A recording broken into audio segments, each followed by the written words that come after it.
We have a lot of problems in life. No matter which approach we take to solving our problems, we always run into the same issue. I'm tired. I don't want to deal with this right now. When you're tired, you're less confident, less mentally sharp, and less good looking. When you're tired, you become a lesser human being. In this video, I'm going to introduce 4 energy hacks you can use to tame tiredness once and for all and become superhuman.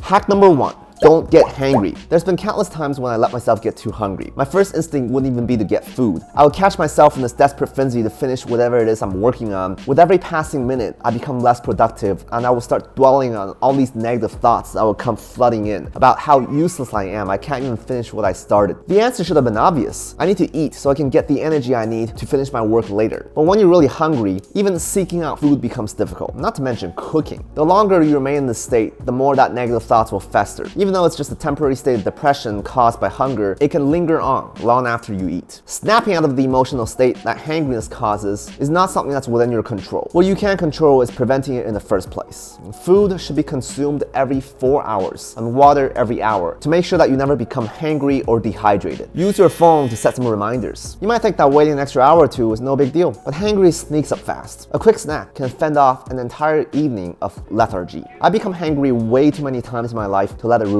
another day. Hack number 2. Avoid food comas. I know I just said to eat more often, but it's also important what you eat and how much you eat. I'm not a biologist, but my intuitive understanding is that when you eat a big meal, your digestive system needs more blood to process it. So your brain will have less blood to work with and you become tired and sleepy. As pleasurable as it is to have a big meal, if you want to avoid food comas, stick to smaller meals. An optimal lunch or dinner for me clocks in at around 600 to 800 calories. If I was to snack in between meals, I make sure to keep that snack under 200 calories. Hack number 3. Exercise in the morning. When you exercise, you pump out these chemicals called endorphins. They make you feel good and energized. Endorphins boost your energy no matter what time of the day it is. But I believe it is best to apply this boost in the morning. When you pair this feel-good energy with the abundance of well-rested energy from a good night's sleep, you can really supercharge your morning. But exercise can be somewhat of a double-edged sword. You can't maintain your runner's high forever because you're gonna feel tired the next day. Exercises must be thought of as a long-term investment. I've been going to the gym every 1 to 2 days for the past 2 years. Even though there are up days and down days, I can say with confidence that even my down days are filled to the brim with energy that I did not have in my earlier years. Long-term exercise improves your metabolic processes to release more energy into your day-to-day life. These days, for at least 2 times a week, I try to do a strenuous workout in the early morning, followed by an endorphin high, and assuming that I feed myself properly, it manifests itself as a massive productivity boost for the next 4 to 8 hours. The days in between my supercharges, I try to perform softer exercises like yoga, just to give my body some time to recover. You could technically try for a second day of strenuous exercise to get a second high, but then you'd be really exhausted on the 3rd day. Life is all about trade-offs, and I would rather have 2 days of soft fatigue than 1 day of complete exhaustion. Hack number 4. Prioritize your sleep. I'm not an athlete, but I think athletes would agree with me that if you want to get stronger, proper rest is as important as training.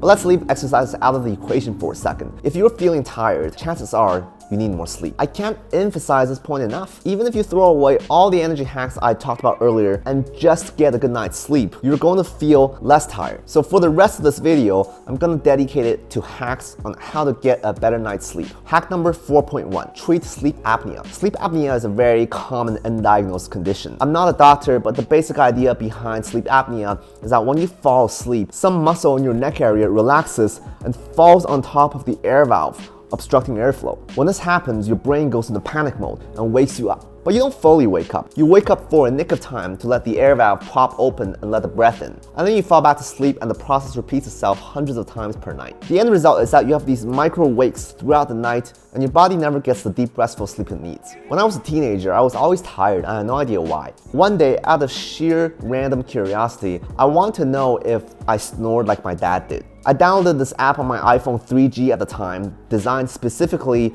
to capture snoring sounds. Ran it for 1 night, and damn, I snored like a pig. It really bothered me and I went down this internet rabbit hole trying to figure out why people snore. Eventually I learned that one of the causes of snoring sounds is your air valve popping open as a result of sleep apnea. Long story short, I diagnosed myself with sleep apnea, confirmed it with a sleep doctor, and I was given a CPAP machine. This thing continuously blows air into your airways at night to keep your muscles from collapsing on your airways. This is the sexiest solution we have for sleep apnea, short of surgery. Surgery in this area is expensive, risky business. But man, this machine changed my life. The energy that I live with today would not have been possible without the CPAP machine. For me, this was the ultimate energy hack. I still use it every night, and I am super grateful. Hack number 4.2, respect the circadian rhythm. Unfortunately, the CPAP machine doesn't make me superhuman. It just puts me back on an even playing field with the rest of y'all normal humans. When I sleep late or wake up early, I end up feeling tired the next day. All of our bodies have a circadian rhythm that roughly corresponds with the sunset and the sunrise. When I time my sleep to match up with the circadian rhythm, that's when I get the most rest out of my sleep and wake up with the most energy. For me, this means sleeping before 10 p.m.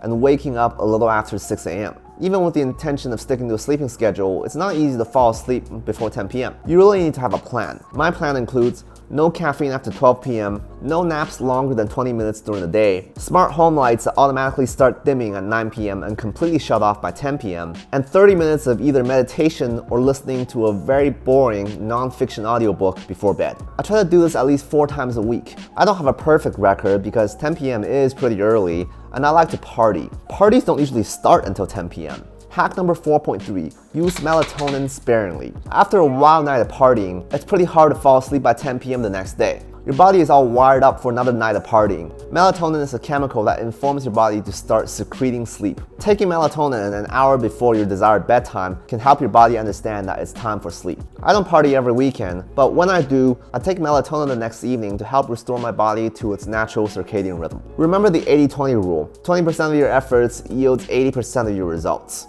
If you want to feel less tired, that 20% is to prioritize your sleep. Do whatever is necessary to get a good night's sleep. My name is Alan Z, Consumerist Monk. I'll be making a series of videos on how to think like a software engineer to design a life full of energy. If you enjoy my content, don't forget to give me a like, a comment, and subscribe. I'll see you next week.